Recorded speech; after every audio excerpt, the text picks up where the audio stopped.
Hello friends, welcome back to my channel. आशा करती हूँ आप सभी स्वस्थ होंगे, मस्त होंगे। और आज नवरात्र का दूसरा और तीसरा दिन है और आज ही गणगौर की पूजा है। गणगौर एक राजस्थान का पर्व है, लेकिन यहाँ आगरा साइड भी बहुत लोग मनाते हैं। तो ये मैं शादी से पहले भी करती थी और अभी शादी के बाद भी मैंने वहाँ भी स्टार्ट कर दिया था। तो अब शादी के बाद पहली बार मेरा यहाँ गणगौर पड़ा है।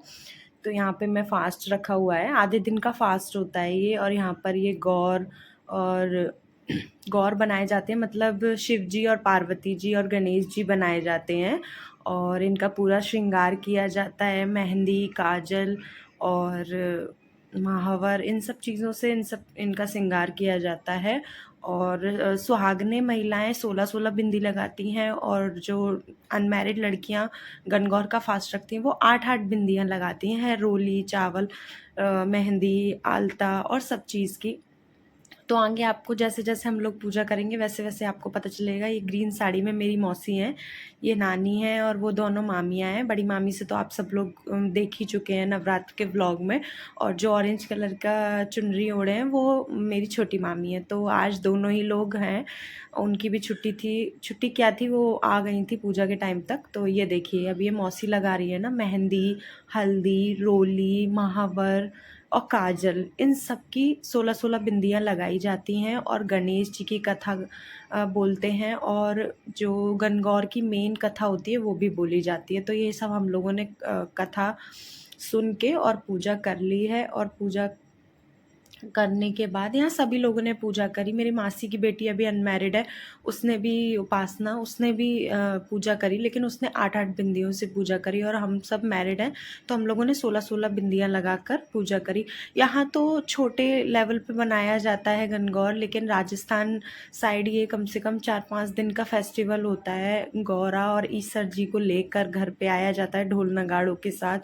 और फिर उसके बाद यहाँ पर बोलते हैं ना, गौरा जी ने सुहाग बांटा था तो 16-16 अपनी जो लास्ट उंगली की, उनके पास सुहाग नहीं बचा था तो उन्होंने लास्ट उंगली जो अपनी होती है छिंगली उंगली, उसको काट के है ना ऐसे छींटे मार दिए थे। तो हम लोग खून की तो नहीं, लेकिन इसी पानी की जो उनका जल होता है जिससे हमें वो करना होता है पूजा, उसी जल से हम लोग यहाँ पर 16-16 छींटे अपने सिंदूर में, बिंदी में, महावर में, बिछिए में, चूड़ी में और मंगलसूत्र में, इन सब चीज़ों में कर लेते हैं। और अब ये देखिए, बड़ी मामी छोटी मामी दोनों पूजा कर रही हैं साथ में। और ये मेरी मासी की बेटी है। और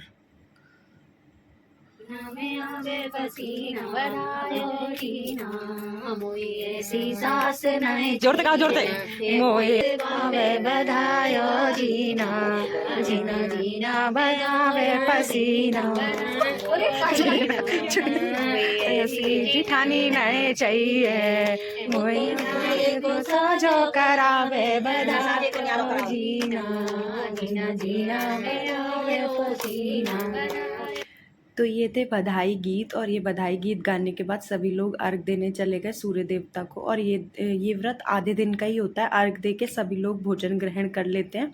तो जिन्होंने भी व्रत रखा था और ये सब ने फिर खाना भी खा लिया था अर्घ देने के बाद। यहाँ मैं अर्घ दे रही हूँ, मेरे से पहले सभी बड़े लोगों ने किया, मामी दोनों लोगों ने, मौसी, नानी, सब ने किया। और उसके बाद हमने कुछ प्यारी प्यारी फ़ोटोज़ क्लिक करी। और फेस्टिवल ना जितने लोगों के साथ मनाओ उतना ही अच्छा लगता है। वहाँ पे तो मम्मी तो नहीं करती है, मैं अकेले ही करती हूँ। लेकिन मम्मी ने मुझे मना भी नहीं किया था कि तुम मत करो, क्योंकि मैं पहले से करती आ रही थी तो मैं वहाँ भी करती हूँ। और उसके बाद शाम को मैं अपनी फ्रेंड वैशाली के साथ है ना आरू के लिए कुछ कपड़े लेने के लिए चली गई थी मार्केट, क्योंकि नानी बोल रही थी अब तू जाने वाली है कुछ ही दिनों में, तो नवरात्र ख़त्म होने के बाद मैं चली भी जाऊंगी कानपुर। तो उसने, नानी ने बोला कि तुम जाके अपने पसंद से आरू के लिए कपड़े ले आओ, तो मैं वही लेने आई थी।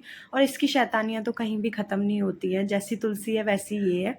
तो ये करने के बाद हम लोग घर आ गए थे। और रात में देख लो हम लोग कितना फ़नी गेम खेल रहे हैं, मतलब बोलते हैं ना बड़ी, मैं भले ही शादी हो गई है, मेरी बेटी हो गई है, लेकिन अभी भी कहीं ना कहीं बचपना है और आगरा जाके वो बचपना निकल आता है। तो यहाँ पर हम लोगों ने गेम खेला और गेम खेलने के बाद बहुत अच्छी अच्छी एक्टिविटी करी। तो कैसा लगा vlog? Thank you so much. Like share subscribe ज़रूर करें व्लॉग को और बहुत सारा प्यार दें, क्योंकि इतने अच्छे अच्छे व्लॉग्स हैं। तो थैंक